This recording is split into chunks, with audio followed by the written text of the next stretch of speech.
What's up, everyone?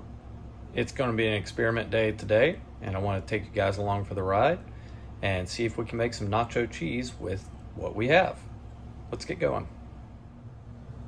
Alright, so like I said, it's going to be experiment time today. I wanted to try out some theories. First of all, just going to take some regular old butter. Got it over, let's turn this down a little bit. Low to medium low heat. While that's melting, I'm going to explain what I'm going for. So typically when you melt cheese, it tends to clump together. It tends to not be smooth and creamy like you would want from a nacho cheese or a queso from your favorite Mexican restaurant, something like that. And Jake Kenji Lopez Alt has a lot of good articles and videos on how to stop your cheese from clumping and keep it nice and creamy and have it stay that way for an extended period of time, not just while it's fresh off the stove. So I had an idea because his method works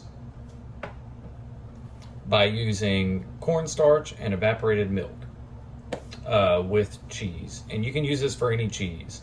Basically you want a starch and a liquid to be able to emulsify your cheese. And so this can make hard melting cheeses melt more easily and have a smoother texture, which could be really useful. But I don't have evaporated milk, and I had an idea. We have some mild cheddar, not the worst melting cheese, not the best easier in my opinion. And the thing with these cheap bags of pre-shredded cheese that we always have on hand in this house at least, is that they already come with modified cornstarch added to prevent caking. That is on the ingredients. These have cornstarch on them to keep them from sticking together while they're in the bag. I have some regular old milk, no evaporated milk, so we'll see how this turns out. And my idea was that I've read that American cheese, basically your Kraft singles slices, has a ton of the preservatives and emulsifying agents that we want, that Kenji's recipe achieves. So I thought, why not add the American cheese in with the bagged cheese to see if it has the same effect of emulsifying and keeping the liquid nice and smooth. So we're going to give it a try. May work, it may not. We're going to find out together. So I'm just going to go ahead and add, I don't know, some cheese to this. I'm not going to do a lot in case this, I mean, it'll still be melted cheese, so it'll be tasty no matter what. This is just a test, so I'm not going to add just a ton.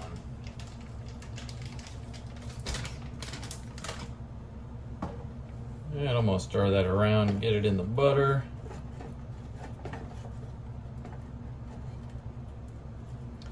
This really is cooking by the seat of your pants, guys.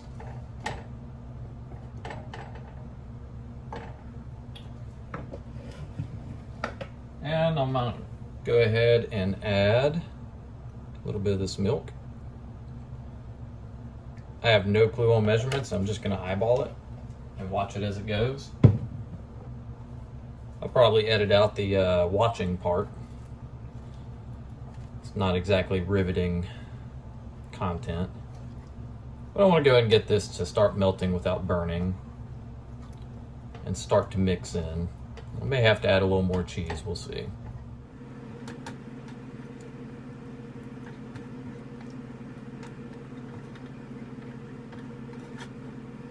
Yeah, I have another pinch of cheese.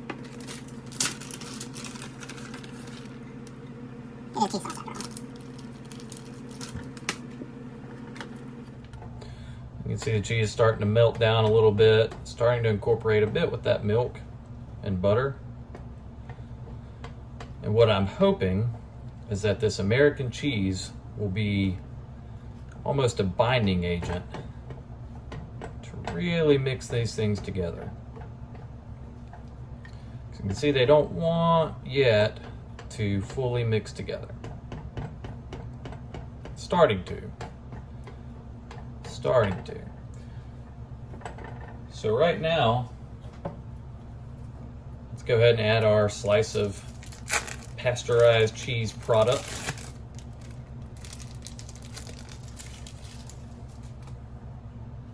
And I'm going to let that start to melt in a little bit. Appetizing, I know. And the ingredients in this, I believe, are calcium phosphate and sodium phosphate as the emulsifying agents. It's what gives American cheese that creamy, melty quality that you can't get anywhere else. And you can actually use this. I've tried it in a number of different recipes, but it works because of all the emulsifying agents in it. It can really help thicken things up, and it's got such a mild flavor that the vast majority of, for example, in this case, this is going to taste like cheddar. It's not going to taste like American cheese.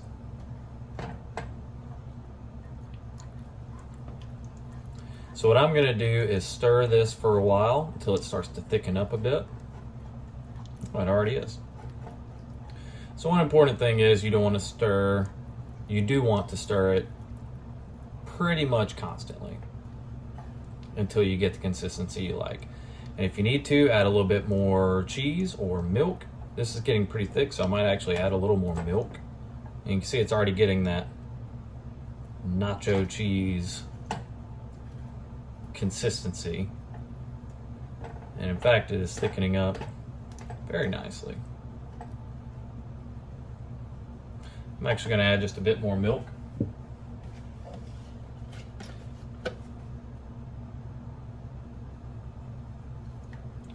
One of my guilty pleasures is, well, I'm not really that guilty about it. I'm pretty shameless when it comes to this, but I love Arby's and I love their cheese sauce.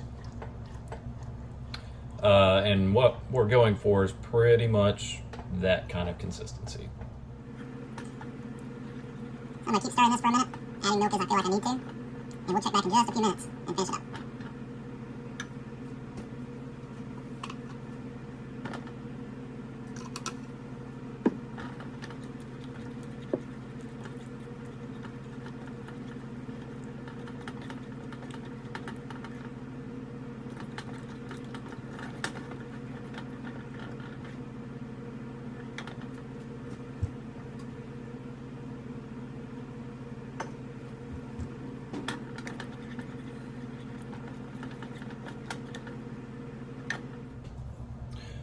All right, and we're back after maybe 2 minutes of stirring. And you can see it's got a nice viscous but liquidy consistency.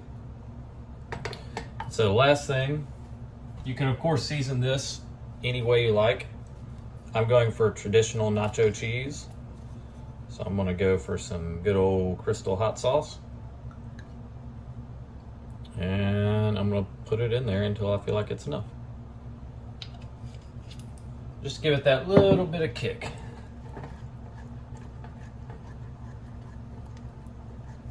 We're going to stir that in real nice.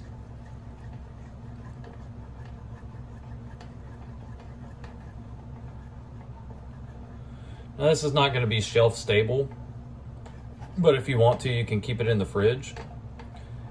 And when you reheat it, maybe add just a little bit of liquid to it and nuke it for about 30 seconds at a time. But I think this is ready to go, so I'm going to go and pour this in a bowl.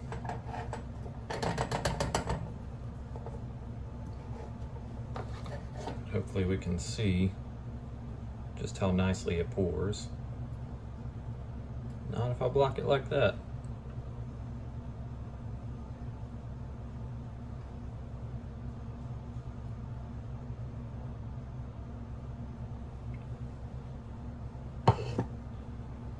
And we have here some nacho cheese.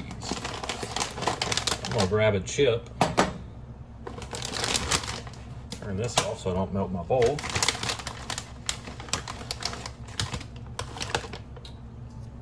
I'm gonna try and show you just how good it is. Let's see how it runs down. Let's try to taste it.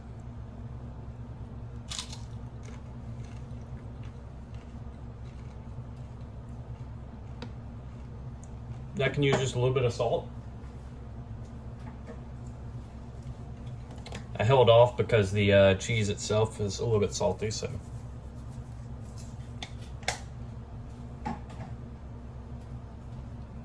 Try it now.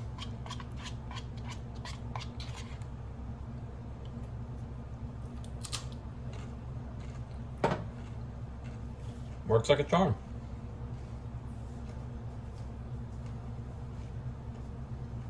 So there you have it, using the magic of science and things that other people figured out before me.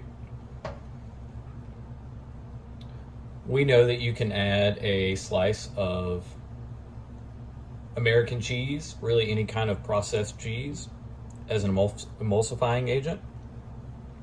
And it will help pretty much any cheese melt and be more creamy and stay silky for a longer amount of time. So I hope you guys give this a try. This works for a number of different recipes. Definitely works well for nacho cheese. Would probably work just fine for like a Mexican style queso if you wanted to use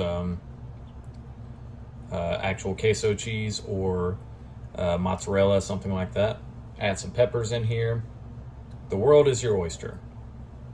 But here's how to make a good creamy cheese sauce.